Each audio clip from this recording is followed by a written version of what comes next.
Hello and welcome. My name is Armin and I'm happy that you're joining me today on October 24th. I have actually marked my second week in Uzbekistan, where I've been teaching and training English teachers in new methodologies.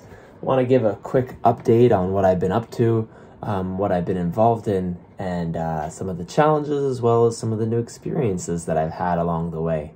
So finding housing was not an easy task. I think often when you move to a new place, you need to make friends quickly in order to succeed in understanding the parts of the culture that you do not understand.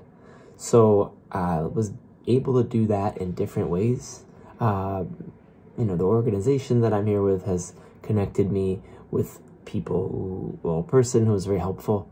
But I think sometimes we need to initiate our own actions to create what we want to.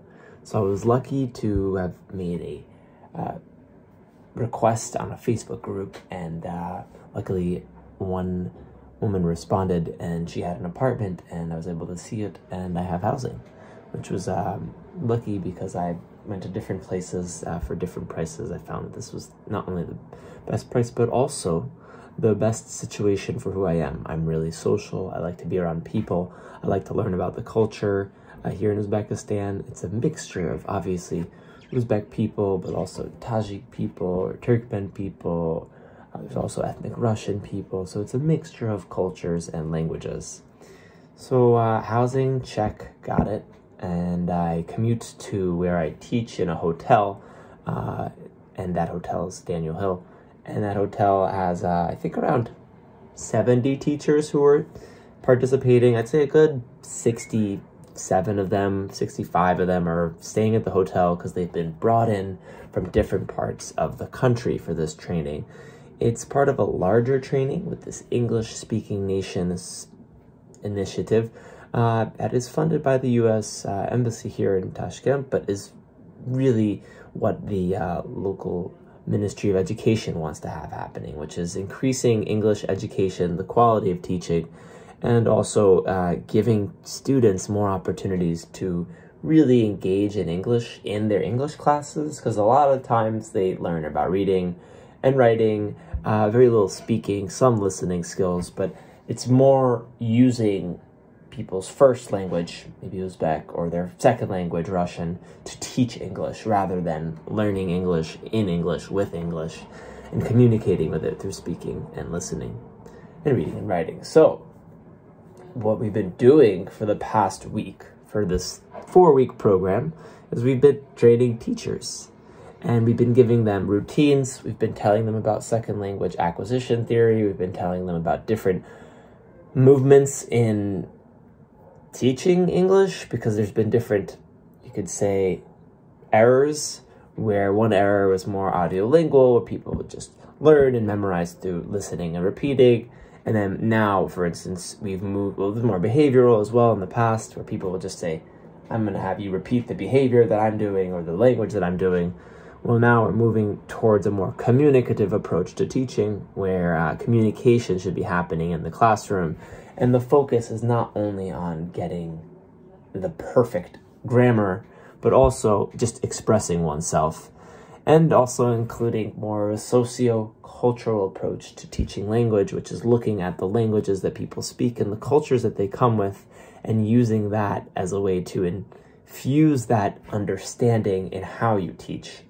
And some of the difficulties that I'd say that teachers have spoken about are connecting the textbook that they're given with the students' needs, which are different, and also with the tests that they have to give students every couple of times in a marking period. So that's a difficulty, because there's 3 different things happening. There's textbooks, there's the reality of students and the level that they are, and there's also the testing that you need to do at the end. And then mixing those 3 things together is a difficulty, and that's why this program exists. And it's helping to train teachers to have new ideas and new solutions to difficult situations that they're familiar with. So that's in terms of professional life. In terms of personal interests, I've been able to connect with teachers particularly the other ones who are American, who are also part of the training program. And we've gone to ballets. We're going to go to an opera soon. We're going to go to a local circus. Just anything to keep pushing myself to meet people. I've met wonderful friends that I've been able to connect with at the Armenian church, and I've enjoyed that so that I can see what it's life is like for an Armenian in Uzbekistan, which is different than an Armenian in America. And I've enjoyed that. And what else? Things I'm looking forward to. I do want to sign up for a gym. The hotel where I give the trainings has a pool. I'd like to swim there more a couple days a week. I'd like to be able to use some of the books that I have. I have really nice Uzbek books for language learning. And I have nice Russian books for language learning.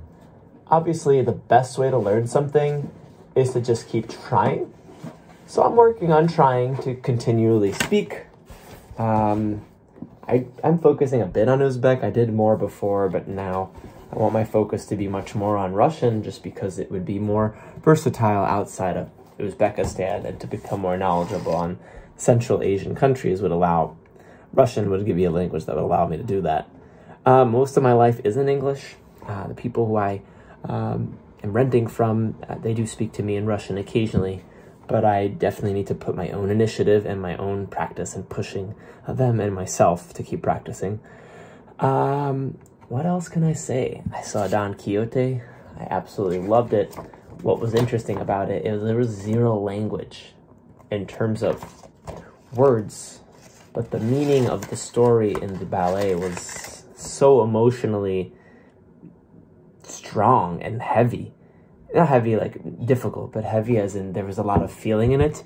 And it really made me think, as a teacher, how can I bring that level of feeling, that level of investment in the people who are in my classes, so that when I'm teaching, whether I'm using a lot or a few words, they can have a sense of emotional engagement.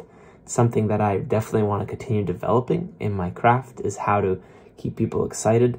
I'd say I've been really excited about making energizers, both for myself throughout the day when I'm teaching, and also when I'm not teaching, to keep my energy up. And things that do that are, changing the subject, but not changing it too much.